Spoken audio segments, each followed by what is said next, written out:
What are my goals and objective? Why do I want to raise goats? Am I going to go, I'll just curry goat thing me I do? All right, let's talk. Since we're on the topic of Smith and Bow, let's say a new farmer, a guy is looking into getting into the business, right? Give me your top Mm-hmm. five, things that he should take in consideration. What and give me in the sequence of importance. Okay. I think the most important thing that a farmer, young farmer should consider is what are my goals and objective? Why do I want to raise goats? Am I going to go, I'll just curry goat thing me I do? Mm-hmm. Or, may I do pedigree? I go for the pedigree goats, stud material, or I'm doing milk, or some combination, right? So Yeah. that should be the first thing he or she should consider. The second thing, get a mentor, get somebody who can guide you. Somebody who has done it before, who has made all the mistakes, and who can, they say what they say: a fool never learn. The average person will learn from his own experience. A smart man learn from the experience of others. So you could learn from his experience. So you don't have to do everything from scratch. So that would be number two. The third thing would be, what is your budget?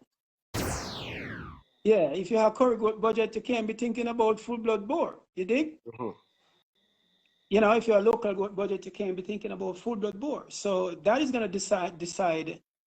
So, for example, and I've seen a lot of people make this mistake. They would have, say, $250,000 budget or $300,000 budget, and they go and they buy 2 full bloods. Now, is that a good decision? Is that a smart decision? I don't think so. That's all. Full blood goat expensive now. So why buy 2 when you could probably get probably 20 native goats and a nice graded buck, probably 15 or so native goats and a nice graded buck for that budget or something to that effect. You know what I mean?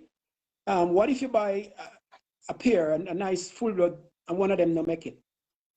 You know what I mean? And next thing you consider is how you plan to feed them animals.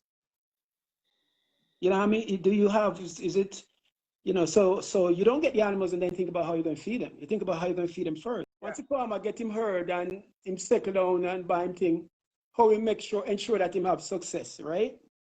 That was the Yes. question, right? That everything work out for him. And that's when Yeah. husbandry How does he kicks, that's develop? when husbandry kicks in, right? And the most important part of husbandry, I make sure that your animal them well fed, and that you have a good pest management program or coccidosis or whatever, and then you have your breeding program.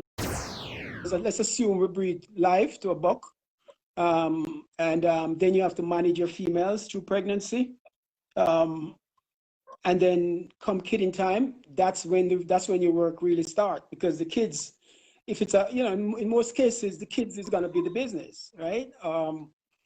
Or in the case of male, maybe not as much, but in generally, the kids are the business. So and that's when the work really starts. When you have the kids on the ground, you have to make sure that the mothers are in good condition, again, nutrition, so that they produce enough milk so that the kids can get a good supply of milk, and whatever supplementary feed program you want to put them, whether you want to creep feed your kids or whatever. So, but kid management is probably, I would say, 60-70% of your husbandry.